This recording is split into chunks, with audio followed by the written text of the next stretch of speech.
भारतीय आईटी उद्योग, जो दशकों से भारत की अर्थव्यवस्था का एक मजबूत स्तंभ रहा है, आज एक बहुत बड़े, एक अभूतपूर्व तूफान का सामना कर रहा है। आज हम इसी के बारे में गहराई से बात करने वाले हैं। तो निवेशकों के मन में जो सबसे बड़ा सवाल है वो ये है कि आईटी सेक्टर में जो ये गिरावट आई है, क्या ये एक साइक्लिकल डिप है?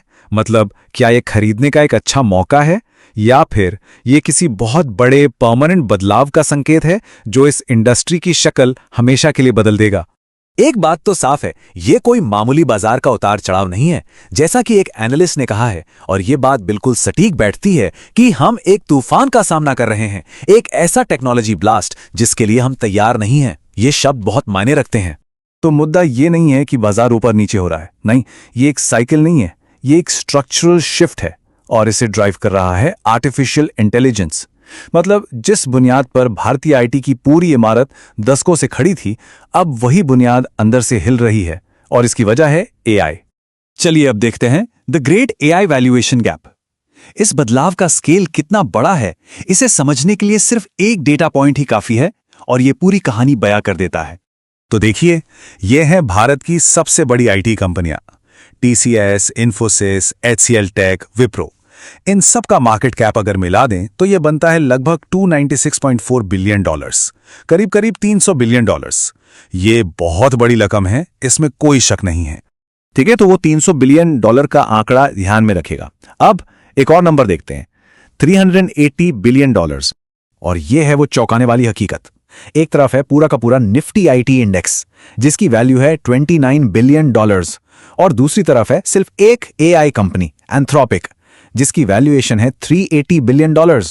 सोचिए जरा, एक अकेली एआई कंपनी की कीमत भारत की सारी बड़ी आईटी कंपनियों की कुल कीमत से ज्यादा है। ये जो गैप है ना, ये हमें साफ साफ बता रहा है कि पैसा और टेक्नोलॉजी अब किस दिशा में बह रहे हैं। तो सवाल ये उठता है कि एआई कंपनियों की ये आसमान छूती वैल्यूएशन पारंपरिक आईटी कंपनियों पर कैसे असर डाल रही है? ये सीधा उनके पुराने बिजनेस मॉडल की जड़ों पर हमला कर रही है। चलिए समझते हैं कैसे। देखिए, दशकों तक इंडियन आईटी का मॉडल बहुत सिंपल था। पश्चिमी देशों की कंपनियां अपना आईटी का काम भारत में आउटसोर्स करती थीं, क्योंकि यहां कम लागत में काम हो जाता था, लेबर कॉस्ट एडवांटेज था। लेकिन एआई इस पूरे खेल को पलट रहा है।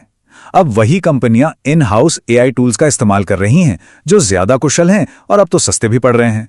तो जो काम पहले भारत भेजा जाता था, वो अब कंपनी के अंदर ही एआई की मदद से हो रहा है। सीधे शब्दों में कहें तो भारतीय आईटी का जो सबसे बड़ा एडवांटेज था, जो उनका फाउंडेशनल कॉस्ट एडवांटेज था, वो अब खत्म हो रहा है। और ये कोई छोटी मोटी बात नहीं है, इसी एक एडवांटेज पर खरबों की इंडस्ट्री खड़ी हुई थी। अब ये जो स्ट्रक्चरल दबाव है, इसका असर भी हर कंपनी पर एक जैसा नहीं पड़ रहा है, बल्कि इसने सेक्टर के अंदर ही एक खतरनाक विभाजन पैदा कर दिया है। एक तरफ हैं लार्ज कैप कंपनियां और दूसरी तरफ मिड कैप। देखिए, कहानी में दो अलग अलग रास्ते बन गए हैं।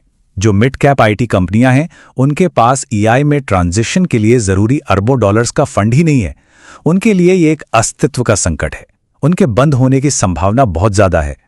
वहीं दूसरी तरफ जो टॉप 4 लार्ज कैप कंपनियां हैं, वो शायद फंड जुटा भी लेंगी और बच भी जाएंगी, लेकिन उनके लिए भी रास्ता आसान नहीं है। उन्हें बहुत लंबे समय तक मार्जिन प्रेशर झेलना पड़ेगा।